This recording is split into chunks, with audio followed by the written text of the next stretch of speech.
ان الحمد للہ نحمده ونستعینه ونستغفره ونعوذ باللہ من شرور انفسنا ومن سیئات اعمالنا من يهده اللہ فلا مضل له ومن يضلل فلا هادی له واشهد ان لا الہ الا اللہ وحدہ لا شریک له واشهد ان محمدا عبدہ ورسولہ اما بعد فإن خير الحديث كتاب الله وخير الهدي هدي محمد صلى الله عليه وآله وسلم وشر الأمور محدثاتها وكل محدثة بدعة وكل بدعة ضلالة وكل ضلالة في النار.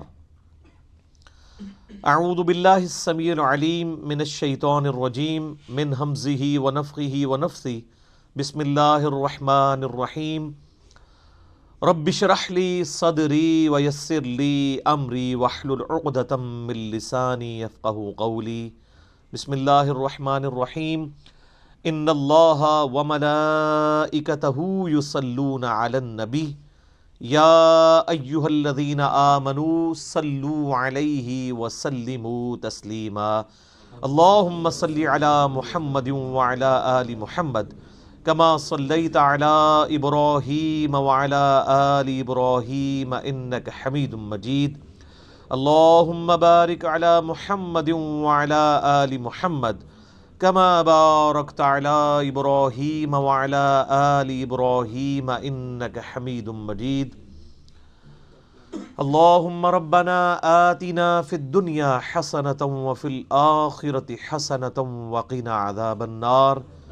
لا الہ الا انت سبحانک انی کنت من الظالمین. حسبنا اللہ ونعم الوکیل. یا حی یا قیوم برحمتک استغیث ولا حول ولا قوة الا باللہ العلی العظیم. ربنا آتنا من لدنک رحمۃ وہیئ لنا من امرنا رشدا. آمین. الحمدللہ آج 8 دسمبر 2019 کو قرآن کلاس نمبر 7 میں ہم انشاءاللہ تعالی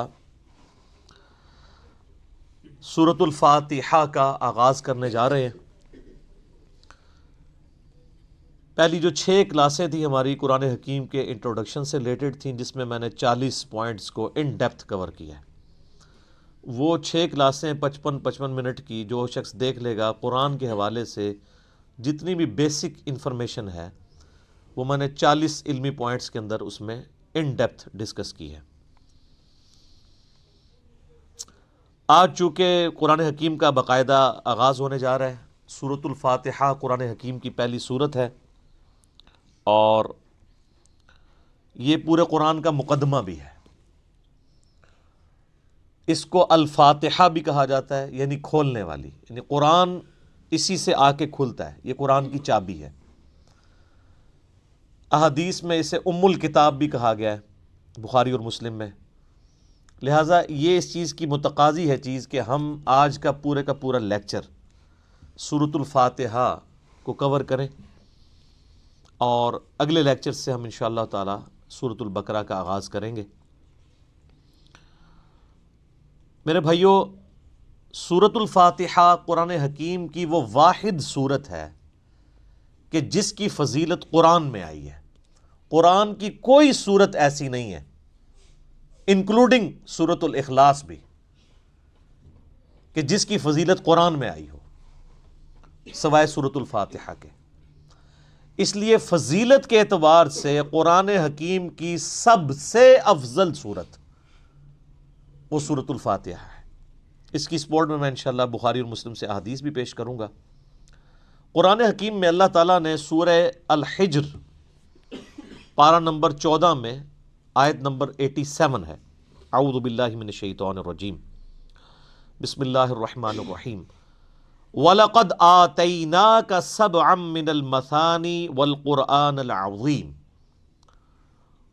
اور بے شک اے محبوب صلی اللہ علیہ وآلہ وسلم، ہم نے آپ کو عطا فرمائی 7 آیات ایسی جو بار بار پڑھی جاتی ہیں، اور قرآن عظیم بھی.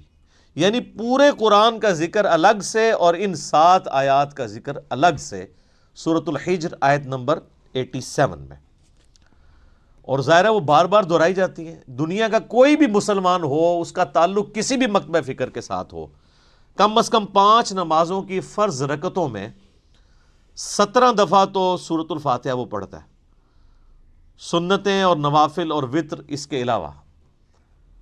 کوئی بھی نماز ایسی نہیں ہے جس میں سورۃ الفاتحہ ریپیٹ نہ ہوتی ہو۔ یہی اس کی فضیلت کے لیے کافی ہے کہ قرآن حکیم جو نماز میں ہم پڑھتے ہیں وہ ہم بدل بدل کے پڑھتے ہیں، لیکن سورۃ الفاتحہ ایسی چیز ہے جو ہر رکعت میں پڑھی جاتی ہے۔ حتیٰ کہ صحیح بخاری اور صحیح مسلم کی متفق علیہ حدیث ہے کہ اللہ کے محبوب صلی اللہ علیہ وآلہ وسلم نے فرمایا، لا صلاۃ لمن لم یقرأ بفاتحۃ الکتاب، جو نماز میں سورہ فاتحہ نہیں پڑھتا اس کی نماز ہی نہیں ہوتی۔ یہ اتنی اوبلیگیٹری چیز ہے۔ یہ بات بھی اس کی فضیلت کے لیے کافی ہے کہ یہ قرآن حکیم کی نمبر 1 سورت ہے، اپنی ترتیب میں بھی مصحف کی اور اپنے فضائل کے اعتبار سے بھی۔ قرآن حکیم کی یہ سب سے عظمت والی سورت ہے۔ اس کی سپورٹ میں صحیح بخاری میں ایک بڑی مشہور حدیث ہے کہ سیدنا ابو سعید ابن معلہ رضی اللہ تعالی عنہ کہتے ہیں کہ میں ایک دفعہ مسجد نبوی میں نماز پڑھ رہا تھا تو اللہ کے محبوب صلی اللہ علیہ وآلہ وسلم نے مجھے آواز دی، تو میں چونکہ نماز میں مشغول تھا میں نے جانے میں تاخیر کر دی۔ تھوڑی دیر بعد میں پہنچا تو آپ صلی اللہ علیہ وآلہ وسلم نے فرمایا کہ میں نے تمہیں آواز دی تھی، تم کیوں نہیں آئے؟ تو انہوں نے کہا کہ میں نماز پڑھ رہا تھا۔ تو آپ صلی اللہ علیہ وآلہ وسلم نے فرمایا، کیا تم نے اللہ کا یہ حکم نہیں سنا؟ سورۃ الانفال کی آیت آپ نے پڑھی، استجیبوا للہ والرسول اذا دعاکم، جب اللہ اور اس کا رسول تمہیں پکاریں فوراً ان کی آواز پہ لبیک کہو۔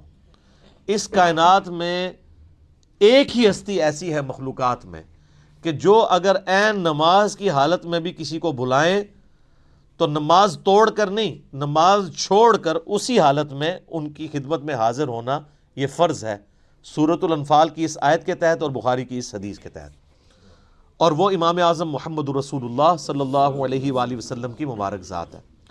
نماز توڑ کر نہیں، کیونکہ نبی علیہ السلام کی طرف جانا اللہ کے ایک حکم سے دوسرے حکم کی طرف جانا ہے۔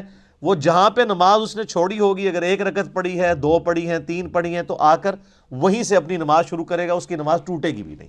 اس پہ اجماع امت ہے۔ بہرحال یہ جو ہمارے واعظین آئے دن کہانیاں کراتے رہتے ہیں کہ جی ماں آواز دے دے، باپ آواز دے دے، نماز توڑ دو، اس طرح کی کوئی حدیث نہیں ہے۔ البتہ یہ ضرور ہے کہ اگر زندگی موت کی کشمکش بن جائے، کوئی ایمرجنسی ہو جائے، تو آپ پھر نماز توڑ سکتے ہیں،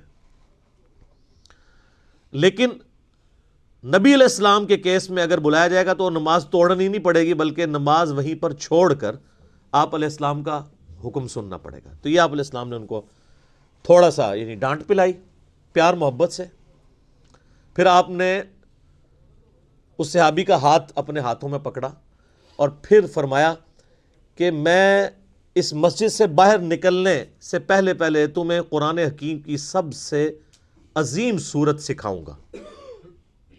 آپ علیہ السلام کی عادت تھی کہ آپ اگر کسی کو تھوڑا سا بھی سختی سے پیش آتے تھے تو پھر اس کے ساتھ دل جوئی بھی فرماتے تھے۔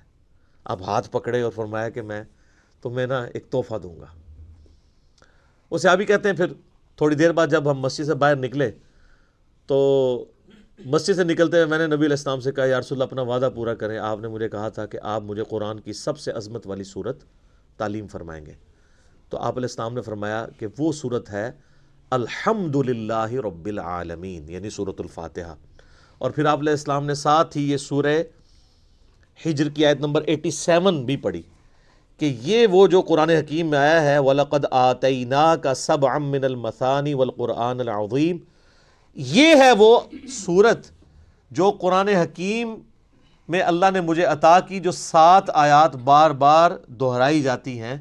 اور پھر آپ علیہ السلام کے بخاری میں الفاظ ہیں، یہ ام الکتاب ہے، یہ قرآن کی ماں ہے، قرآن کی جڑ اس میں ہے، اسی سے پورے قرآن کا درخت نکل رہا ہے۔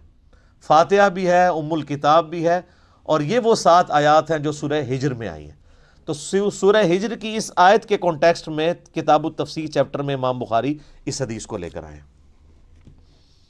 یہ حدیث کافی ہے اس کی فضیلت کے لیے۔ اچھا، یہ تو سورہ اعظم تھی نا قرآن کی۔ قرآن کی ایک آیت بھی ہے جو اعظم ہے، وہ صحیح مسلم میں حدیث ہے۔ ابی ابن کعب، جن کے بارے میں بخاری مسلم میں آتا ہے کہ 4 بندوں سے قرآن سیکھو، ان میں ایک عبداللہ ابن مسعود ہیں اور ایک ابی ابن کعب ہیں اور سیدنا سالم ہیں، یہ ان میں سے ایک ہیں۔ تو ابی ابن کعب کہتے ہیں کہ نبی علیہ السلام نے مجھ سے ایک دن پوچھا کہ جانتے ہو کہ قرآن کی سب سے اعظم آیت کون سی ہے؟ تو انہوں نے کہا یا رسول اللہ صلی اللہ علیہ وآلہ وسلم، میرے اندازے کے مطابق قرآن حکیم کی سب سے عظیم آیت اللہ لا الہ الا هو الحی القیوم، آیت الکرسی، سورہ بقرہ کی آیت نمبر 255 ہے۔ تو آپ علیہ السلام نے اپنا ہاتھ ان کے سینے پہ مارا محبت کے ساتھ اور فرمایا ابو منذر، تمہیں یہ علم مبارک ہو۔ یعنی نبی علیہ السلام نے ان کے علم کے اوپر ان کی تحسین فرمائی کہ تمہیں میرے بتائے بغیر تم نے صحیح اندازہ لگایا کہ قرآن حکیم کی سب سے اعظم سورت جو آیت ہے وہ آیت الکرسی ہے۔ بخاری سے پتہ چلا کہ سب سے اعظم سورت سورۃ الفاتحہ ہے، مسلم شریف سے پتہ چلا سب سے اعظم آیت الکرسی ہے۔ تو اس سے یہ بات بھی کلیئر ہوگی کہ جو لوگ کہتے ہیں نا وہ احادیث میں ہے سواد اعظم، وہ سب سے بڑا گروہ جو ہے اس کو پکڑ لینا، اور وہ سب سے بڑا گروہ ہر ملک میں ڈیفرنٹ ہوتا ہے۔ یعنی آپ بنگلہ دیش میں جائیں گے تو وہاں سب سے بڑا گروہ دیوبندی ہے، پاکستان میں سب سے بڑا گروہ بریلوی ہے، سعودیہ میں چلے جائیں گے اہل حدیث بڑا گروہ ہے، ایران میں چلے جائیں گے شیعہ بڑا گروہ ہے۔ تو وہاں اعظم سے مراد تعداد میں بڑا نہیں ہے، عظمت میں بڑا۔ ورنہ سورۃ الفاتحہ کی تو 7 آیات ہیں اور سورہ بقرہ کی 286، تو وہ ہونی چاہیے تھی سورہ اعظم۔ اور آیت الکرسی سے بھی لمبی ایک آیت جو ہے وہ آیت دین جو ہے سورہ بقرہ کے اندر موجود ہے۔ تو یہ عظمت کا ذکر ہو رہا ہے۔ اچھا میرے بھائیو، صحیح مسلم میں ایک اور حدیث ہے، ابن عباس رضی اللہ تعالیٰ عنہما کہتے ہیں کہ نبی علیہ السلام کے پاس ایک دفعہ جبرائیل علیہ السلام بیٹھے ہوئے تھے۔ ظاہر صحابہ نے نہیں دیکھا، آپ علیہ السلام نے بتایا۔ تو اچانک ایک آواز ان کو زوردار سنائی دی، یہ صحیح مسلم کی حدیث ہے۔ تو حضرت جبرائیل علیہ السلام نے نگاہ اٹھا کے اوپر دیکھا اور کہا یا رسول اللہ، آج آسمان کا ایک ایسا دروازہ کھلا ہے جو آج سے پہلے کبھی نہیں کھلا تھا، اور اس دروازے سے ایک فرشتہ زمین پر اترا ہے۔ اتنے میں وہ فرشتہ حاضر ہوا نبی علیہ السلام کی خدمت میں۔ تو حضرت جبرائیل نے کہا کہ یا رسول اللہ، یہ وہ فرشتہ ہے، یہ آج سے پہلے دنیا میں کبھی نہیں آیا تھا، اور وہ دروازہ بھی آج سے پہلے کبھی نہیں کھلا تھا، اور یہ فرشتہ آپ کو سلام عرض کر رہا ہے، اور اللہ کا یہ پیغام لے کر آیا ہے کہ آپ کو بشارت ہو 2 ایسے نوروں کی جو آپ سے پہلے کسی پیغمبر کو نہیں دیے گئے۔ ان میں سے پہلی چیز سورۃ الفاتحہ ہے، اور دوسری چیز سورہ البقرہ کی آخری 2 آیات، آمن الرسول بما انزل الیہ من ربہ والمؤمنون۔ تو سورۃ الفاتحہ وہ نور ہے جو کسی پیغمبر کو نہیں دیا گیا سوائے ہمارے محبوب صلی اللہ علیہ وآلہ وسلم کے۔ اچھا، صحیح بخاری کی جو میں نے حدیث بیان کی کہ سورہ اعظم ہے قرآن کی، اس کے تحت یہ بات تو بالکل کلیئر ہو گئی کہ نبی علیہ السلام نے سورۃ الفاتحہ کو جو تعلیم فرمایا اس کا آغاز کیا الحمدللہ رب العالمین سے۔ تو اس میں واضح اشارہ موجود ہے کہ بسم اللہ الرحمن الرحیم سورہ فاتحہ کا حصہ نہیں ہے، قرآن کا حصہ ہے۔ وہ تو ہر سورت کے آغاز میں بسم اللہ ہے سوائے سورہ التوبہ کے، اور سورہ نمل کے اندر آیت بھی ہے انہ من سلیمان و انہ بسم اللہ الرحمن الرحیم۔ لیکن جو سورتوں کے آغاز میں بسم اللہ لکھی جاتی ہے یہ سورت کا حصہ نہیں، قرآن کا حصہ ضرور ہے۔ تو چونکہ نبی علیہ السلام نے اس میں فرمایا الحمدللہ رب العالمین، تو اگر آپ علیہ السلام نے اس سورت کو تعلیم فرمانا ہوتا اس اعتبار سے کہ بسم اللہ اس کا حصہ ہوتی، تو آپ فرماتے کہ وہ صورت ہے بسم اللہ الرحمن الرحیم الحمدللہ رب العالمین. تو یہ اس بات کو تقویت دیتی ہے کہ بسم اللہ سورہ فاتحہ کا حصہ نہیں. لیکن نماز میں ہم پڑھتے ہیں، اس کے ساتھ پڑھیں گے، لیکن حصہ نہیں ہے.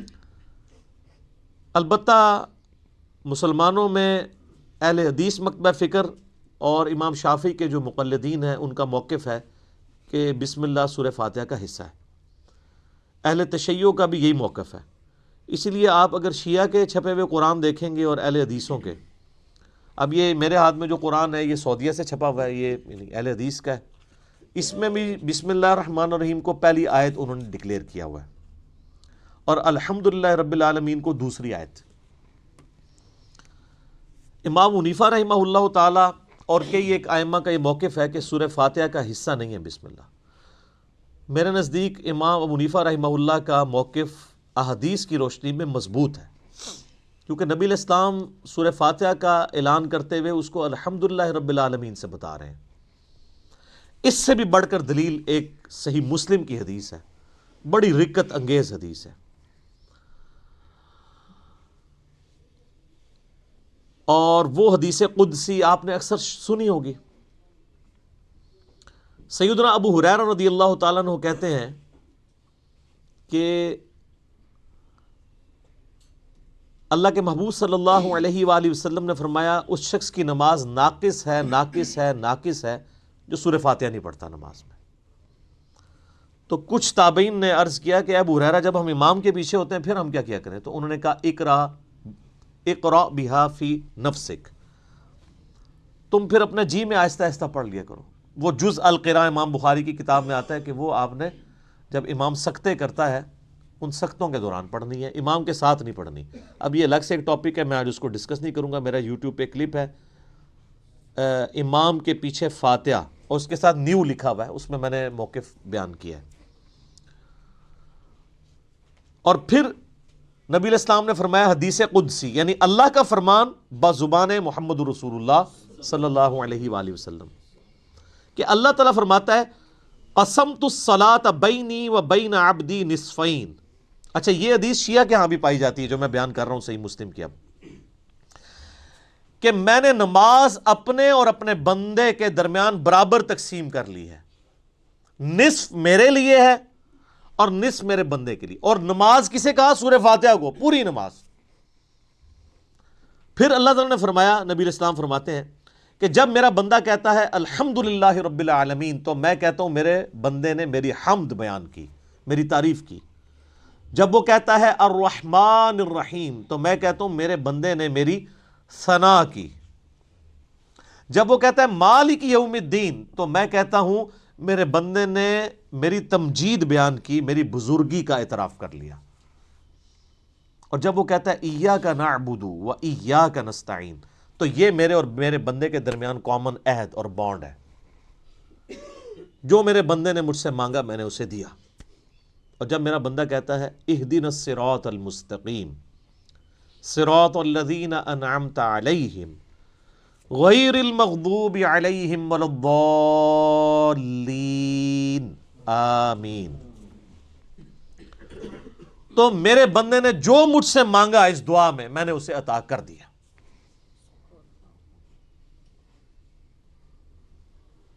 یہ حدیث بھی اس بات کا ثبوت ہے کہ سورہ فاتحہ کا حصہ بسم اللہ نہیں ہے، ورنہ تو یہ سٹارٹ یہاں سے ہوتی کہ جب میرا بندہ کہتا ہے بسم اللہ الرحمن الرحیم تو میں کہتا ہوں میرے بندے نے میرے نام سے آغاز کیا. جب وہ کہتا ہے الحمدللہ رب العالمین تو میں کہتا ہوں میرے بندے نے میری حمد کی. تو اس حدیث میں بھی، حدیث قدسی میں بھی سورہ فاتحہ کا آغاز الحمدللہ رب العالمین سے ہوا. لہذا اہل تشیع اور اہل سنت میں اہل حدیث اور شافعی ہیں جو شوافع، ان کا موقف مضبوط نہیں ہے اس مسئلے میں. امام حنیفہ رحمہ اللہ کا موقف اس مسئلے میں، جہاں کئی مسئلوں میں ان کے موقف غلط ہے، اس مسئلے میں ان کا موقف ٹھیک ہے کہ سورہ فاتحہ کا حصہ نہیں ہے بسم اللہ. اس سے بھی بڑھ کر بخاری و مسلم میں حدیث ہے، انس ابن مالک کہتے ہیں میں نے پوری زندگی نبی علیہ السلام کے پیچھے نماز پڑھی، اس کے بعد حضرت ابو بکر کے پیچھے، پھر حضرت عمر کے پیچھے، پھر حضرت عثمان کے پیچھے. میں نے ان چاروں میں کسی کو بھی قرات کا آغاز نماز میں بسم اللہ سے کرتے ہوئے نہیں سنا، ہمیشہ الحمدللہ رب العالمین سے سنا۔ وہ ثنا تو خاموشی سے پڑھی جاتی ہے نا، اور بسم اللہ بھی۔ قرات کا آغاز وہ کرتے تھے الحمد سے، اس کا مطلب ہے کہ وہ سورہ فاتحہ سے اسے الگ سمجھتے تھے۔ اور مسلم میں تو یہاں تک الفاظ ہیں، بلکہ وہ حضرت انس بن مالک تو انکار ہی کر رہے ہیں، وہ کہتے ہیں کہ نبی علیہ السلام اور حضرت ابوبکر و عمر سورہ فاتحہ سے نہ پہلے بسم اللہ پڑھتے تھے نہ بعد میں، یعنی اگلی سورہ سٹارٹ کرنے سے پہلے بھی بسم اللہ نہیں پڑھتے تھے، کنٹینیوشن کے ساتھ پڑھتے تھے۔ بعض محدثین نے اس کی توجیہ بیان کی کہ اس سے مراد ہے کہ بلند آواز سے نہیں پڑھتے تھے، کیونکہ ثنا اور بسم اللہ آہستہ آواز سے پڑھنا تو ثابت ہے، تو آہستہ آواز سے پڑھنا ہی اس بات کی دلیل ہے کہ اس کو فاتحہ سے الگ کر کے پڑھتے تھے، لہٰذا وہ فاتحہ کا حصہ نہ ہوا۔ اچھا، اب ٹیکنیکلی اس کو آپ سمجھیں کہ سورہ فاتحہ کی یہ 7 آیات کیسے پوری ہوتی ہیں۔ مسلم میں جو یہ ہے نا الفاظ کے آدھی میرے لیے آدھی میرے بندے کے لیے، تو پھر سورہ فاتحہ آدھی ہوتی ہوگی نا کہیں پہ، کیونکہ آدھی میرے لیے اور آدھی میرے بندے کے لیے، تو آئیں پھر آدھی کر کے دیکھ لیتے ہیں۔ وہ سٹارٹ ہو رہا ہے اس حدیث میں، جب میرا بندہ کہتا ہے الحمدللہ رب العالمین، تو میں کہتا ہوں میرے بندے نے میری حمد کی، الرحمن الرحیم میرے بندے نے میری ثنا کی، مالک یوم الدین میرے بندے نے میری بزرگی کا اعتراف کیا۔ 3 آیتیں ہوگی۔ اس کے بعد آتا ہے ایاک نعبد و ایاک نستعین، یہ میرے اور میرے بندے میں کامن ہے، لہٰذا یہ آیت پھر سینٹر میں ہو گئی، کیونکہ تینوں پہلی آیات جو ہیں وہ اللہ کی تعریف ہے، الحمدللہ رب العالمین، الرحمن الرحیم، مالک یوم الدین۔ ایاک نعبد و ایاک نستعین عہد ہے، اور کہا یہ کامن ہے، مراد یہ سینٹر میں ہے۔ اور اس کے بعد جتنی چیزیں وہ دعائیں ہیں، اہدنا الصراط المستقیم، یہ بندے کی ہو گئی، صراط الذین انعمت علیہم غیر المغضوب علیہم ولا الضالین آمین۔ یہ 3 آیات اللہ سے دعا ہوئی، یہ بندے کے لیے، اور اس میں الفاظ ہیں جو میرے بندے نے مانگا میں نے دے دیا۔ پہلی 3 اللہ کی ثنا، اور سینٹر والی ایاک نعبد و ایاک نستعین کامن بانڈ۔ ٹھیک ہو گیا؟ اس سے بھی مزے کی بات، ایاک نعبد و ایاک نستعین بھی سینٹر ہو جاتی ہے۔ یہ ایک آیت ہے نا، ایاک نعبد، اے اللہ ہم تیری عبادت کرتے ہیں، یہ بھی اللہ کی تعریف، و ایاک نستعین، اور دعا تجھ سے کرتے ہیں۔ واؤ پہ آگے سینٹر بنتا ہے، اس واؤ سے پہلے 3.5 آیات اس طرف ہیں اور 3.5 آیات اس طرف ہیں، یہ بالکل سینٹر بنتی ہے واؤ، ایاک نعبد، اور وہ اسی لیے حدیث میں ہے نا یہ کامن ہے۔ کامن کیوں ہے؟ ایاک نعبد میرے بندے نے میری عبادت کی، و ایاک نستعین میرے بندے نے مجھ سے مانگا، اور کیا مانگا؟ اہدنا الصراط المستقیم صراط الذین انعمت علیہم غیر المغضوب علیہم ولا الضالین آمین۔ تو یہ اتنی مضبوط دلیل ہے، یہ جتنے دلیل کیا کتنے دلائل میں نے سامنے رکھ دی ہیں کہ جس کے بعد کوئی گنجائش نہیں رہتی کہ کوئی بندہ ہٹ درمی پہ اور ضد پہ آ جائے۔ شیخ زبیر لزئی رحمہ اللہ تعالیٰ سے 2008-9 کی بات ہے، میں نے، اب چونکہ وہ اہل حدیث تھے تو اہل حدیث کی کوشش ہوتی ہے کہ امام حنیفہ ہر مسئلے میں غلط ثابت ہو جائے، تو میں نے ان کے سامنے کہا جی اب آپ کو چیک کرتے ہیں، ہم بخاری مسلم کو مانتے ہیں کہ وہ یہ نہ ہو کہ امام حنیفہ کی دشمنی آپ کو اس پہ نہ ابھار دے کہ آپ سچائی سے اناد کریں۔ تو مجھے کہتے ہیں جی وہ بسم اللہ حصہ ہے فاتحہ کا۔ میں نے کہا جی یہ واضح احادیث ہیں، یہ میں نے سارے دلائل آپ کو بھی سن کے اندازہ ہو گیا ہوگا، اس کے بعد کوئی بندہ یا مان سکتا ہے یا چھڑولی چھوڑ سکتا ہے آگے سے، بالکل واضح بات ہے۔ تو ان باتوں کا ان کے پاس کوئی جواب نہیں تھا۔ وہ کہتے ہیں نہیں امام شافعی، میں نے کہا امام شافعی کو چھوڑیں، آپ کہتے ہیں کتاب و سنت، اب آپ کہہ رہے ہیں امام شافعی کہتے ہیں بسم اللہ حصہ ہے۔ ہم آپ کو بخاری مسلم سے ثابت کر رہے ہیں کہ سورہ فاتحہ کا حصہ نہیں ہے بسم اللہ۔ بہرحال نماز میں بھی پڑھیں گے، قرآن میں بھی پڑھا جائے گا، قرآن کا حصہ ہے سورہ فاتحہ سے پہلے پڑھنا، اور نماز میں بھی ہم بسم اللہ پڑھنا سنت ہے، بسم اللہ پڑھ کے ہی سورہ فاتحہ پڑھی جاتی ہے۔ جب بالکل پہلی دفعہ پڑھی جائے گی پھر تو اعوذ باللہ بھی پڑھا جائے گا، یہ بھی ذہن میں رکھیے گا۔ پہلی رکعت میں تو اعوذ باللہ سے بھی سٹارٹ کریں گے، باقی رکعتوں میں صرف بسم اللہ سے۔ کیوں؟ قرآن جب بھی پڑھا جائے گا نا تو اعوذ باللہ سے آغاز ہوگا۔ ایون آپ نے قرآن پڑھتے پڑھتے تلاوت روک دی، بند کی، کسی سے گپ شپ کی، دوبارہ پڑھیں گے تو اعوذ باللہ سے۔ اور اس کا حکم جو ہے سورۃ النحل آیت نمبر 98 میں موجود ہے، فَإِذَا قَرَأْتَ الْقُرْآنَ فَاسْتَعِذْ بِاللَّهِ مِنَ الشَّيْطَانِ الرَّجِيمِ، پس تو جب بھی قرآن کی قرات کرنے لگے تو اللہ کی پناہ حاصل کر لیا کر شیطان مردود کے اگینسٹ۔ کیوں؟ اگر آپ شیطان کے اگینسٹ اللہ کی پناہ نہیں حاصل کریں گے تو قرآن پڑھ کے آپ غلط رزلٹ بھی نکال سکتے ہیں، اس میں قرآن کا قصور نہیں ہے۔ اگر ایک اچھی گاڑی ہے اس پہ ڈرائیور غلط بیٹھ گیا جا کے ٹھوک دیتا ہے تو گاڑی کا تو قصور نہیں ہے۔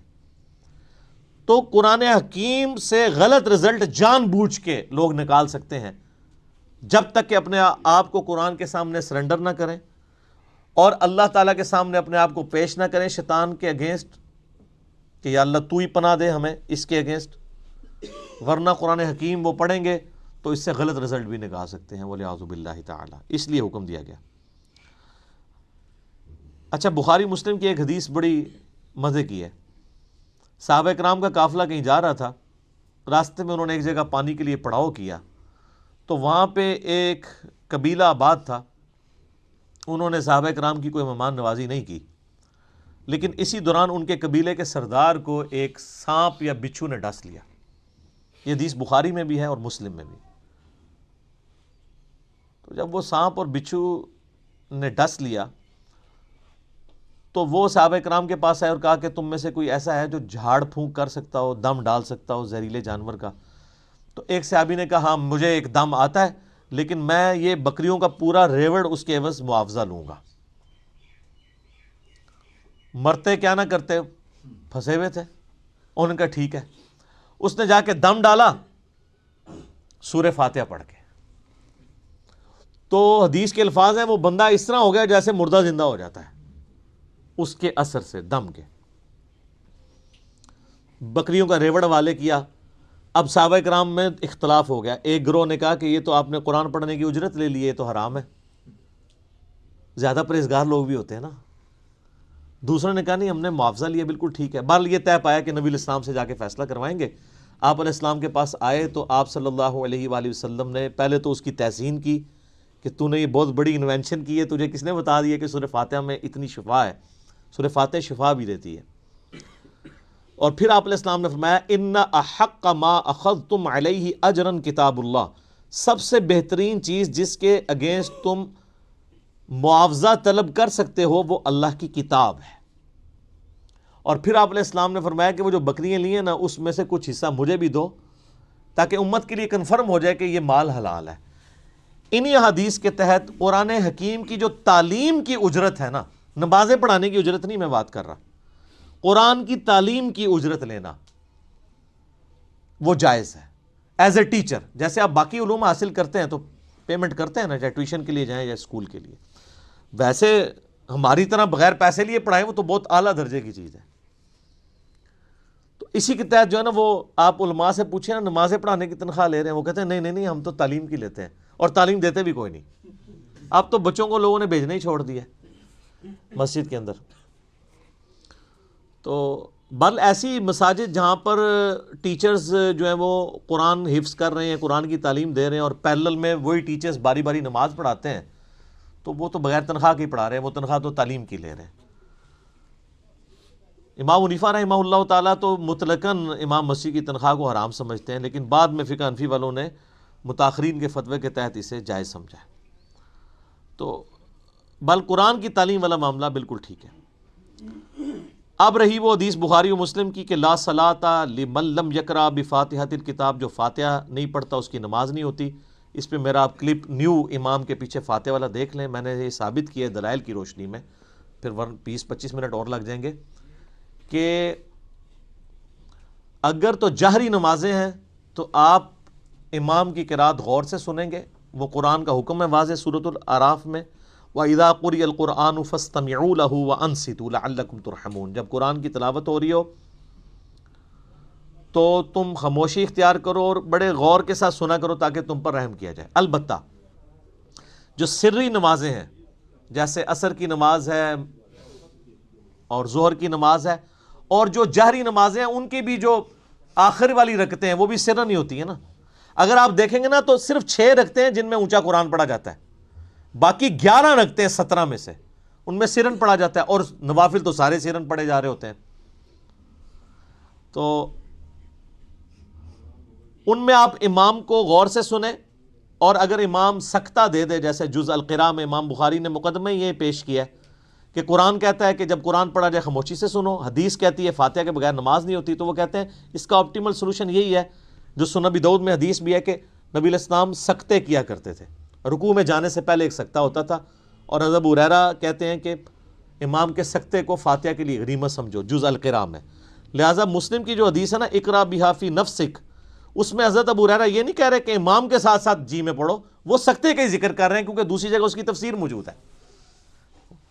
تو یہی موقف امام ابن تیمیہ کا بھی ہے، حالانکہ اہل حدیث امام ابن تیمیہ کو بڑا مانتے ہیں، لیکن امام ابن تیمیہ جو ہے وہ جہری نمازوں میں سننے کے اور سرن میں پڑھنے کے قائل ہیں۔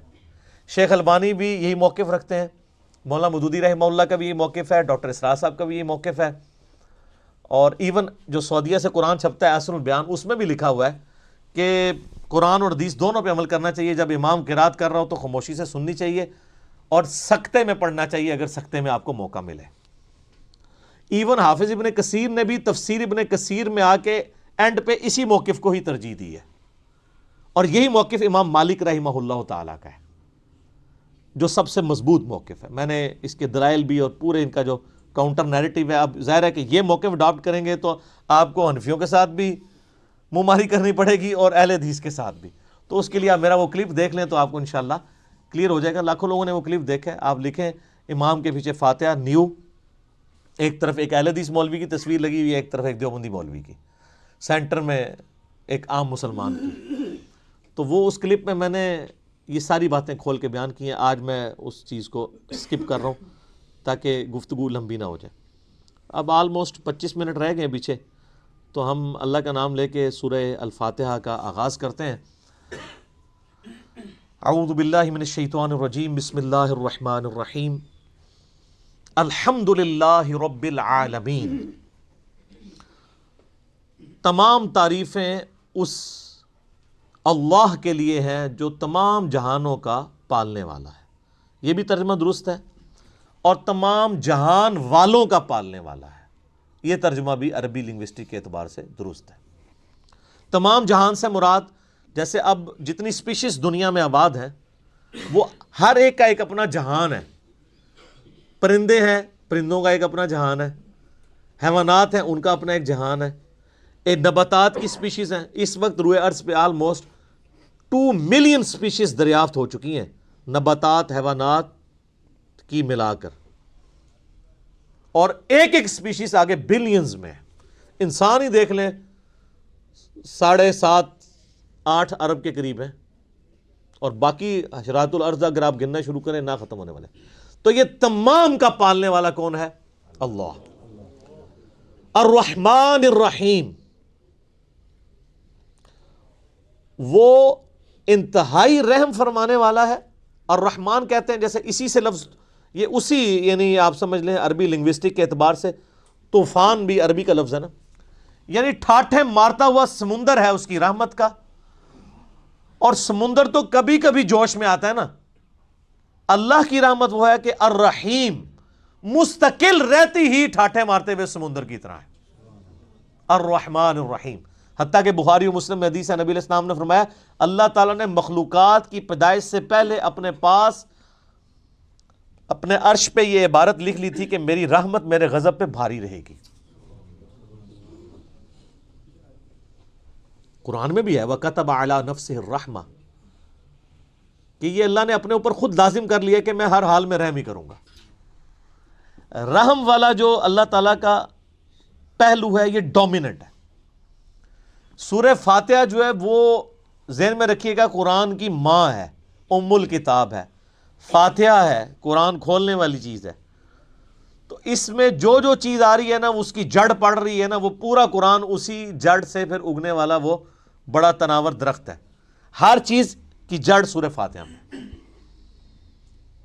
مالک یوم الدین، وہ مالک ہے قیامت کے دن کا۔ دنیا میں تو کئی بادشاہ ہیں، اس کی اجازت سے، اس کی مرضی سے نہیں، اجازت سے۔ اجازت یہ ہے کہ کھلی چھٹی ہے، مرضی نہیں ہے کہ وہ غلط کام کرے، وہ بس اللہ نے 2 راہیں دکھا دی ہیں، انا ہدیناہ السبیل اما شاکرا و اما کفورا۔ ہدایت کا راستہ واضح کر دیے، چاہے تو شکر گزاری کی روش اختیار کرو، خواہ ناشکری کی۔ لیکن قیامت کے دن صرف اللہ ہی کا حکم چلے گا. دنیا والے جتنے احکامات ہیں یہ سب کی سب پاورز لوگوں کی طرف سے جو اللہ تعالیٰ نے دی ہیں وہ سلب کر لی جائیں گی. لمن الملک اليوم للہ الواحد القہار. آج کس کی بادشاہت ہے؟ اس قہار کی جو سب پہ چھایا ہوا ہے. قہار کہتے ہیں سب پہ چھانے والا. تو قیامت کے دن کا مالک ہے. یہ ایک ایک آیت کے اوپر ایک ایک گھنٹہ بولا جا سکتا ہے، لیکن چونکہ ہم نے پورا قرآن کور کرنا ہے تو وہ اس میں ساتھ ساتھ آیات آئیں گی کراس ریفرنس کے طور پہ. ایاک نعبد و ایاک نستعین. تعریف کرنے کے بعد اے اللہ ان ساری چیزوں کے ہوتے ہوئے حق تو یہ ہے کہ عبادت بھی تیری ہوگی، دعا بھی تجھی سے کی جائے گی. اے اللہ ہم صرف تیری ہی عبادت کرتے ہیں اور کرتے رہیں گے، تجھی سے مدد مانگتے ہیں اور تجھی سے مانگتے رہیں گے. کیونکہ یہ مضارع کا صیغہ ہے جو کنٹینیوشن ہے. پریزنٹ ٹینس اور فیوچر ٹینس عربی میں ایک ہی ہوتا ہے. ہمارے تو تین ہوتے ہیں نا اردو میں اور انگلش میں، پاسٹ، پریزنٹ اور فیوچر. عربی میں فیوچر اور پریزنٹ کے لیے ایک ہی صیغہ استعمال ہوتا ہے، وہ یہاں پہ استعمال ہوا ہے. ایاک نعبد و ایاک نستعین. اور اگر اس کو دعائیہ بنائیں گے جس طرح کہ اعلیٰ حضرت نے ترجمہ کیا ہے، احمد صاحب بریلوی صاحب نے، انہوں نے بہت زبردست ترجمہ کیا. انہوں نے کہا اے اللہ ہم صرف تیری ہی عبادت کریں اور صرف تجھی سے مدد چاہیں. یہ علیحدہ بات ہے کہ وہ خود اور ان کے ماننے والے غیر اللہ سے بھی مانگتے رہے ہیں. ترجمہ ٹھیک کیا ہے. اسی لیے میں کہتا ہوں قرآن میں کوئی چیز نہیں داخل ہو سکتی. قرآن کا ترجمہ فٹ ہے، آپ کسی کا اٹھا کے دیکھ لیں، ترجمہ سب نے ٹھیک کیا ہوا ہے. اچھا عبادت میں تو دعا بھی شامل ہے. جامعہ ترمذی میں حدیث ہے، سنن نسائی میں حدیث ہے، ابن ماجہ میں الدعاء هو العبادہ، دعا عبادت ہے. تو جب دعا عبادت ہے تو ایاک نعبد میں دعا شامل تھی. یہ پھر ایاک نستعین کیوں آیا؟ اس لیے کہ سب سے سینسٹیو ایشو ہی دعا کا ہے، غیر اللہ کو مدد کے لیے پکارنے کا. تو اللہ تعالیٰ نے اس کو اسپیسیفکلی بیان کیا. اس کے باوجود امت کی اکثریت غیر اللہ سے مدد مانگ رہی ہے. ایک تو ہے ظاہری اسباب، وہ تو آپ مانگیں، تو قرآن میں حکم ہے وَتَعَاوَنُوا عَلَى الْبِرِّ وَالتَّقْوَى وَلَا تَعَاوَنُوا عَلَى الْإِثْمِ وَالْعُدْوَانِ. یہ تو بالکل ٹھیک ہے. وہ ایک مفتی صاحب جو کیو ٹی وی پہ بیٹھے ہوئے ہیں لوگوں کے عقیدے خراب کرنے کے لیے، وہ کہتے ہیں جی اب پھر ہم امی سے روٹی نہ مانگیں جا کے. بھائی امی سے روٹی وہ مانگتا ہے جس کی امی گھر موجود ہوتی ہے، جس کی امی قبرستان میں آرام فرما ہوتی ہے. اگر وہ امی سے روٹی مانگ رہا ہو تو اسے کیا کہا جاتا ہے؟ پاگل یا مجذوب. تھوڑے سوفسٹیکیٹڈ ورڈ، مجذوب یا پاگل. تو یہ پاگلوں سے آپ گفتگو کر رہے ہیں، یہ دھوکہ دے رہے ہیں. وہ کہتے ہیں جی کوئی دریا میں ڈوب رہا ہو تو اللہ کو پکارے گا یا جو وہاں پہ کنارے پہ لوگ موجود ہیں ان کو پکارے گا. بھئی یہ تو ساری اسباب ہے. تو سر وہ اس وقت شیخ عبد القادر جیلانی کو بھی پکار کے دیکھ لے اگر اس کو ہے کہ وہ بچا لیں گے، کیونکہ اللہ نے دنیا کو اسباب کے ساتھ جوڑا ہوا ہے. ان کو اگر اپنے بزرگوں پہ اتنا مان ہے تو یہ پھر دریا میں چھلانگ مارے نا اور پکاریں بزرگوں کو. ظاہر اسباب میں آپ نے اڈاپٹ کرنے کا حکم ہے. ہاں جو دعا مانگی جائے گی بغیر اسباب کے، آپ جو غائب میں مدد کے لیے پکار رہے ہوتے ہیں، مثلا یہاں بیٹھے میں ان کو کہتا ہوں مجھے پانی پلا دیں، بالکل ٹھیک ہے. لیکن یہ بغداد میں قبر کے اندر ہے، میں کہتا ہوں مجھے پانی پلا دیں، وہی جملہ شرک میں لے جائے گا. یہ ہے اصل مسئلہ. یہ جھگڑتے رہتے ہیں جی وہ جی بزرگوں کو اختیار نہیں. میں کہتا ہوں جی بزرگوں کو اختیار ہو بھی، کوئی بزرگ ماشاءاللہ اتنا پہنچا ہے کہ اسے اللہ نے اختیار ہی دے دیا فرشتوں کی طرح، پھر بھی بزرگوں کو پکارنا شرک ہوگا مدد کے لیے. ویسے آپ نے محبت میں پکارنا ہے، آپ ضرور پکاریں، مدد کے لیے نہیں، ویسے اپنی محبت کا اظہار کریں. لبیک یا رسول اللہ کہیں، لبیک یا حسین کہیں، بالکل ٹھیک ہے، آپ محبت کا اظہار کریں. المدد نہیں. بارش کون برساتا ہے؟ اللہ. ڈیوٹی کس کی ہے؟ تو بارش فرشتوں سے مانگی جائے گی یا اللہ سے؟ اللہ سے. اچھا اگر کوئی فرشتوں سے مانگ لے کہ یار خیر اللہ نے ڈیوٹی لگائی ہے، سر وہ مشرک ہو جائے گا. اور یہ قرآن میں لکھا ہوا ہے.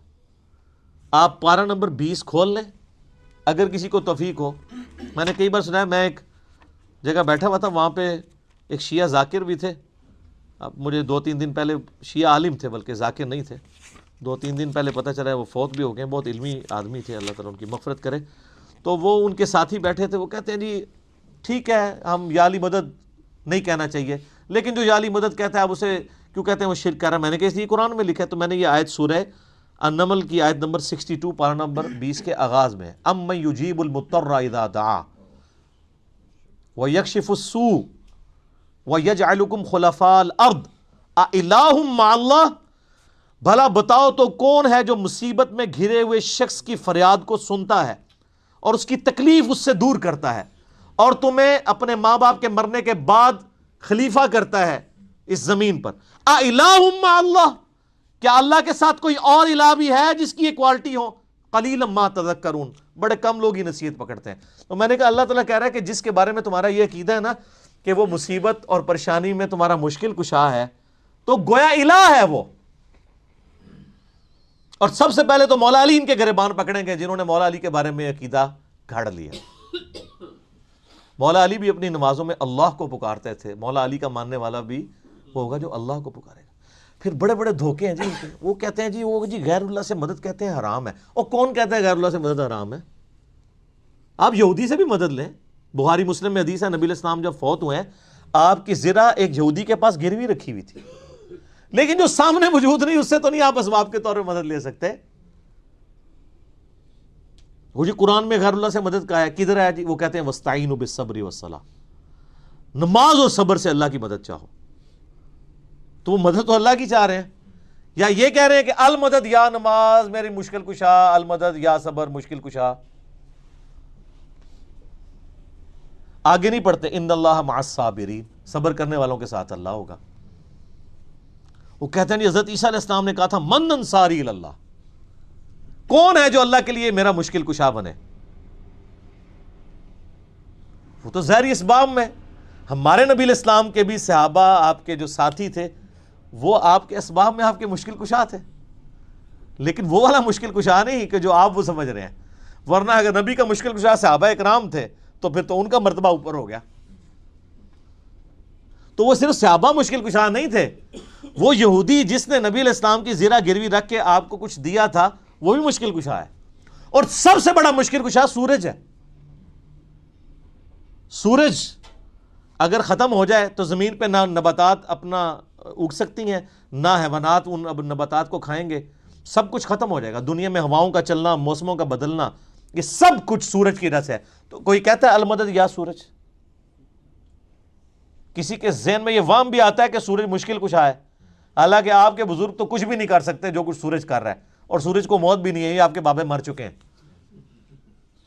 تو کہیں نا المدد یا سورج، کہیں گے نہیں جی سورج کا کیا کمال ہے، وہ تو اللہ نے اس کی ڈیوٹی لگائی ہوئی ہے، تو ہم اس کو کیوں پکارے، ہم اللہ کو کیوں نہ پکارے؟ تو بابوں کی بھی اگر ڈیوٹی لگی ہوئی ہے تو بابوں کو نہ پکارو. ویسے ڈیوٹی کو نہیں لگی ہوئی، اگر لگی بھی ہو for the sake of argument, تمہاری جعلی جو دلائل ہیں اس پہ ایگری کرتے ہوئے، پھر بھی ان کو نہیں آپ پکارو گے. شرک ہو جائے گا اور ناقابل معافی جرم ہو جائے گا. یہ اتنے سارے انہوں نے دھوکے دیے ہوئے ہیں اور زیادہ تر ظاہری اسباب کے ذریعے دے رہے ہوتے ہیں. وہ جی صحیح بخاری میں حدیث ہے، ایک صحابی کی پنڈلی ٹوٹ گئی، وہ حضور کے پاس حاضر ہوا، آپ علیہ السلام نے ہاتھ پھیرا.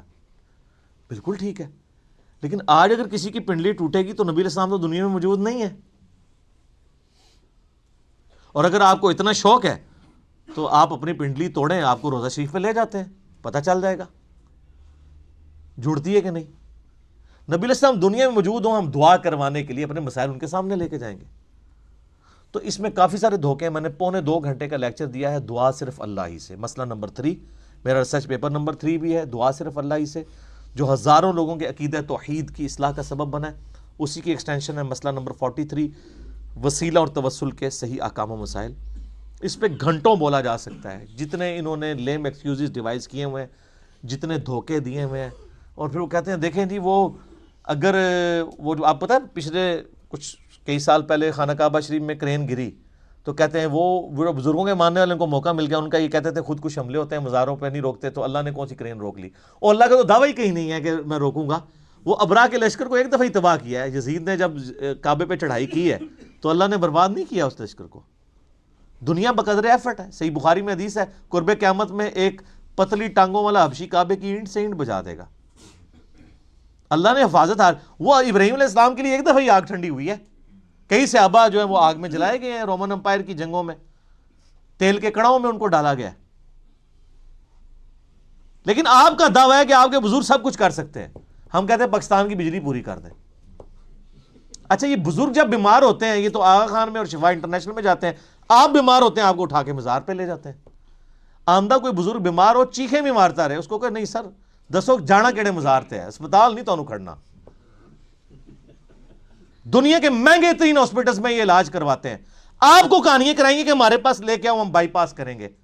کوئی دنیا کا بزرگ جو ہے وہ مجھے ختنہ کر کے بتائے. بائی پاس تو بہت بڑی چیز ہے، بلیڈ مارے بغیر، کیونکہ بائی پاس تو بغیر بلیڈ کے کرتے ہیں نا. وہ سب جھوٹ فراڈ.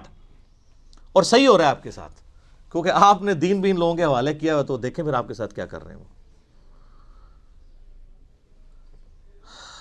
اہدنا الصراط المستقیم، اے اللہ ہمیں چلا سیدھے راستے پر. یہاں بھی دھوکے دیتے ہیں. اور یہ سارے ہی بزرگ ٹھیک ہیں، سارے ہی راستے ٹھیک ہیں.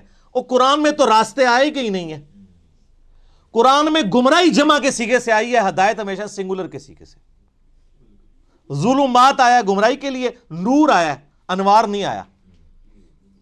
تو قرآن کا ترجمہ ہی غلط کر رہے ہو. اہدنا الصراط المستقیم، اے اللہ ہمیں چلا سیدھے راستے پر. صراط الذین انعمت علیہم، راستہ ان لوگوں کا، راستے نہیں. وہ کہتے ہیں چاروں ہی حق پہ ہیں، پانچوں ہی حق پہ ہیں، سارے ہی ٹھیک ہیں. راستہ ان لوگوں کا انعمت علیہم، جن پر تیرا انعام ہوا. اور یہ آیت پڑھ کے اپنے بابوں کے نام لینے شروع کر دیتے ہیں. یہ بابے تو جمے بھی نہیں سن اس ٹائم جدو آیت نازل ہوئی ہے. اور پھر یہ بابے بھی مختلف ہیں. بریلویوں کے انعمت علیہم جو ہیں وہ مغضوبی علیہم ہیں دیوبندیوں کے، اور دیوبندیوں کے انعمت علیہم جو ہیں بریلویوں کے مغضوبی علیہم ہیں، اور وہ ضالین بھی ہیں. تو بابوں کی کون سی آپ ہمیں ڈوز لگا رہے ہیں؟ کوئی بابے کا امن نہیں ہے. انعمت علیہم کون ہے؟ وہ سر سورہ النساء کی آیت نمبر 69 میں ہے، من النبیین والصدیقین والشہداء والصالحین. نبی ہیں، صدیقین ہیں، شہداء ہیں، صالحین ہیں. لیکن صالحین کون؟ ڈیفینیٹ تو صرف صحابہ اور اہل بیت ہے. اس کے بعد صرف ہماری اسیسمنٹس ہیں. اللہ کو پتہ ہے کیونکہ یہ وہی کا معاملہ ہے. تو راستہ، اور وہ راستہ کس کا ہے؟ اچھا راستہ اللہ کی طرف سے کسے عطا ہوتا ہے؟ بابے کو یا پیغمبر کو؟ اللہ کے کھاتے میں تو بابا کوئی ہوتا ہی نہیں ہے، پیغمبر ہی ہوتے ہیں، باقی سب فالوور ہوتے ہیں. لیڈر ایک، یہاں تو ان کو انہوں نے لیڈر بنا دیا ہوا نا، یہ فالوور تھے.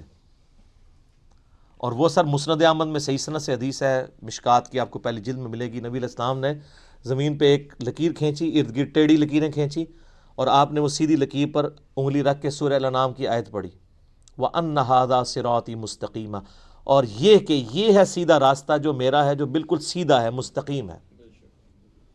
اسی کی پیروی کرو، ادھر ادھر کے راستوں کی پیروی مت کرنا، وہ تمہیں بہکا دیں گے. یہ ہے وہ چیز جس کی اللہ تمہیں وصیت کرتا ہے. یہ آیت آپ علیہ السلام نے پڑھی اور اپنے راستے کو کہا یہ سیدھا راستہ ہے. تو سیدھا راستہ نبی علیہ السلام کا ہے. انعام یافتہ لوگوں کا راستہ نہیں ہے سیدھا. وہ تو بیچارے خود راستے پہ چل رہے ہیں. یہ کہتے ہیں ان کے پیچھے چلے. نہیں نہیں نہیں نہیں، ان کے پیچھے نہیں، اس راستے پہ چلنا ہے جس راستے پہ وہ چل رہے ہیں. ان کے پیچھے نہیں چلنا، نبی علیہ السلام کے پیچھے چلنا ہے. کیونکہ وہ تو پھر آپ خود ہی میں سناتے ہیں، شیخ عبد القادر جیلانی کے پاس شیطان آیا، اس نے کہا عبد القادر تیری ساری نمازیں معاف ہیں جی. تو کہنا جی عبد القادر جیلانی نے لا حول ولا قوت الا باللہ پڑھا اور کہا تو شیطان ہے. تو اس نے جاتے جاتے پھر وار کیا. اس نے کہا تجھے تیرے علم نے بچا لیا. تو ان کا نہیں، مجھے اللہ کے فضل نے بچایا. تو کہتے ہیں وہ ایک نورانی شکل میں آیا تھا، تو وہ کہنے لگا میں تیرا رب ہوں. اور پھر اس نے کہا کہ تیرے اس مقام پہ پہنچے ہوئے 70 غوث میں نے ورگلا دیے. تو ہم کہتے ہیں غوث تو آپ کہتے ہیں سب سے بڑا اونچا مرتبہ ہوتا ہے. وہ 70 غوث جس شیطان نے ورگلا دیے اس کو کیوں نہیں پیر مانتے؟ اور وہ جو 70 غوثوں کے ماننے والے لاکھوں مرید تھے، وہ تو کہہ رہے تھے ہمارے بزرگ ہمیں بخشوائیں گے. وہ بزرگ تو خود اللہ کے فضل سے دوزخ پہنچے ہوئے ہیں. وہ شیطان نے ورگلا دیا. تو تسی کتنے جاؤ گے؟ تو سر پیروں نو پھڑو جنہوں اللہ نے تھوڑا پیر بنایا. ما ضل صاحبکم وما غوا، تمہارے نبی نہ کبھی بہکے ہیں نہ کبھی بیرا چلے ہیں. اس کو پیر مانو. سناتے خود ہیں اور انجینئرنگ پھر جب ہم کرتے ہیں ان کو سمجھ آتی ہے ہمارے ساتھ ہو کیا گیا. تو اس کا غوثوں کا تو اعتبار ہی کوئی نہیں. 70 غوث جو رگڑے گئے نے تو باقی کا کیا اعتبار ہے؟ تو نبی علیہ السلام کو اپنا امام مانے. تو صراط الذین انعمت علیہم نبی علیہ السلام کا راستہ. اچھا بخاری مسلم میں ایک حدیث ہے، ایک صحابی حاضر خدمت میں، یا رسول اللہ قیامت کب آئے گی؟ فرمایا کو تیاری کی ہے؟ کہ یا رسول اللہ بس موٹے موٹے فرض ہی پورے کرتا ہوں، زیادہ کوئی باتیں نہیں میرے پاس. یعنی باتوں سے مراد یہ نہیں ہے کہ نماز ہی نہیں پڑھتا ہوں، یعنی نفلی باتیں نہیں ہیں، کوئی نفلی روزے نہیں رکھتا، بہت تہجدیں اشراقیں نہیں پڑھتا، موٹا موٹا جو فرض دین ہے اس پہ چلتا ہوں. البتہ میں اللہ اور اس کے رسول سے محبت کرتا ہوں. تو نبی علیہ السلام نے فرمایا پھر اللہ اور اس کے رسول تیرے ساتھ ہوں گے. انس بن مالک کے بخاری مسلم میں الفاظ ہیں کہ ہمیں اسلام لانے کے بعد پوری زندگی حضور کے کسی فرمان سے اتنی خوشی نہیں ہوئی جتنے اس فرمان سے ہوئی کہ جو اللہ اور اس کے محبوب سے محبت کرتا ہے اللہ اس کا محبوب اس کے ساتھ ہوں گے. اور پھر انس بن مالک کے الفاظ ہیں بخاری کے اندر، اے اللہ میں رسول اللہ سے، ابو بکر سے، عمر سے محبت کرتا ہوں، گو میرے اعمال ان کے والے نہیں ہیں، لیکن پھر بھی تو قیامت والے دن مجھے ان کا ساتھ نصیب فرمانا. ہم بھی اللہ سے دعا کرتے ہیں کہ اللہ تعالیٰ قیامت الدن ہمیں نبی علیہ السلام، صحابہ کرام اور اہل بیت کا ساتھ نصیب فرمائے، آمین. تو یہ وہ لوگ ہیں انعمت علیہم، یہ انعمت علیہم پڑھ کے باپوں کے نام لینے شروع کر دیتے ہیں، فلانے علی سرکار، کاں علی سرکار، کتیاں علی سرکار، کوڑے علی سرکار، پتہ نہیں کیا کیا. یار میں کہتا ہوں ان جن کو بزرگ کلیم کر رہے ہیں ان سے نماز سنے نا، یہ تجوید کے ساتھ نماز، ترجمہ تو آتا ہی نہیں ہے، تجوید کے ساتھ نماز بھی نہیں آپ کو سنا سکتے، جس میں عین، حا، غین، قاف، ثا، سین، صاد، ذال اس کا فرق کر سکے. یہ آپ شروع ہی کریں گے کہ نہیں یہ تو انہوں نہیں یاد آئے گا، اور پھر کلیم کر رہے ہیں کہ آپ کو رسول اللہ تک پہنچائیں گے جو خود نبی علیہ السلام سے کوسوں دور ہیں. انعمت علیہم پھر کون ہوئے؟ ڈیفینیٹلی انبیاء کرام، صحابہ کرام اور اہل بیت. بس بعد میں آپ کی اور میری منہ شگافیاں ہیں، آپ کسی کو رحمت اللہ علیہ کہہ دیں، دوسرے لعنت اللہ علیہ کہہ دیں گے، وہ اپنی اپنی مرضی ہے، اس کی کوئی گارنٹی نہیں ہے.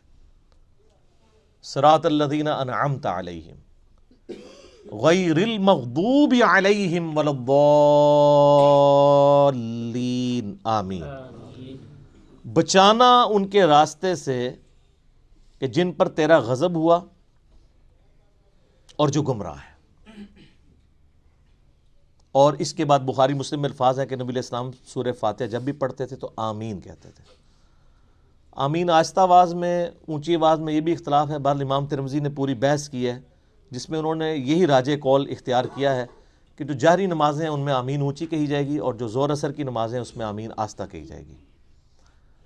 بہرحال آمین کہنا سنت ہے. یہ آمین قرآن کا حصہ نہیں ہے، اسی لیے سورہ فاتحہ جب قرآن میں لکھی ہوتی ہے کبھی غور سے آپ نے دیکھا نہیں وہاں آمین نہیں لکھی ہوتی، کیونکہ وہ نماز یعنی نماز میں سنت ہے، قرآن کا حصہ نہیں ہے. اور بخاری مسلم کے الفاظ ہیں کہ اس وقت فرشتے بھی آمین کہتے ہیں، اور جب امام آمین کہتا ہے تو جس کی آمین فرشتوں کے ساتھ مل جائے اللہ تعالیٰ اس کی مغفرت فرما دیتا ہے. اسی لیے اس چیز کا اہتمام کیا جاتا ہے کہ آپ ولضالین سے پہلے پہلے شامل ہو جائیں. تو یہ غیر المغضوب علیہم ولضالین، اس میں طویل خاص کے اعتبار سے تو ظاہر ہے کہ جو نبی علیہ السلام کی امت سے پہلی امتیں جو گمراہ ہوئی ہیں، جن پر اللہ کا غضب ہوا، وہ تو قرآن پھر ہمیں بتاتا ہے. ضربت علیہم الذلہ والمسکنہ یہودیوں کے بارے میں کہ اللہ تعالیٰ نے ان کو بندر اور خنزیر بنا دیا، کونوا قردۃ خاسئین، ان پر ذلت اور رسوائی اور غریب الوطنی مسلط کر دی، وہ آج تک مسلط ہے. اور ضالین گمراہ ہوئے لوگ وہ نصارہ ہیں کہ جن کے پاس یعنی سب کچھ شغف تھا معاملات میں، لیکن غلو کیا دین کے معاملے میں، گمراہی کا راستہ اختیار کیا، باتیں بہت کی، حضرت عیسیٰ کو مانا لیکن ان کو ڈیوینٹی میں کلیم کر دیا. یہودیوں کا مسئلہ تھا، یہ اہل علم تھے، اس کے باوجود جان بوجھ کر انہوں نے گمراہی کا راستہ اختیار کیا. آپ کو پتہ کتنے ہیلے بہانے یہ کرتے تھے. اس لیے اللہ نے کہا یہ مغضوب علیہم ہے، ان پہ اللہ کا غضب ہوا ہے، لعنت ہوئی بھی ہے. سورہ نساء میں آتا ہے نا کہ لعنتی ہیں یہ. عیسائیوں کو اللہ نے لعنتی نہیں کہا اس سختی کے ساتھ، کیونکہ ان میں اکثر لوگ سیدھے سادے تھے، گمراہ ہو گئے. لیکن ہے گمراہ ہے، یہ نہیں کہ ان کا سیدھا پن ان کو بچا لے گا، ایسا نہیں ہے. لیکن بڑا جرم ہے کہ جان بوجھ کے ایسا کرنا. تو غیر المغضوب علیہم جن پر اللہ کا غضب ہوا، والضالین اور جو گمراہ ہوئے. یہ آخری آیت ہے. اچھا وہ بعض لوگ کہتے ہیں وہ جی ہر ایک کی جگہ آیت پڑھی ہوئی، یہاں آیت نہیں پڑھی. یہ آیات کے جو نشان بھی ہیں نا، یہ بھی مطلب کوئی آپ پرانے مصحف اٹھائیں گے نا، اگر کلمی ان میں نہیں تھے، یہ تو ڈویژن بعد کی ہے.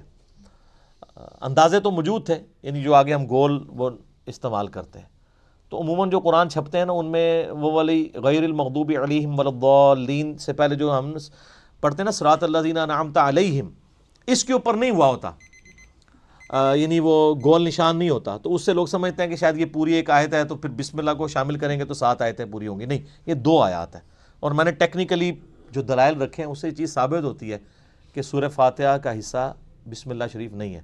اب یہ سورہ فاتحہ جو ہے اگر آپ اس کو اوور ویو کریں نا تو قرآن پاک میں جتنی بھی چیزیں بیان ہونی ہیں آئندہ آنے والے قرآن میں، سب کی جڑ اس کے اندر موجود ہے.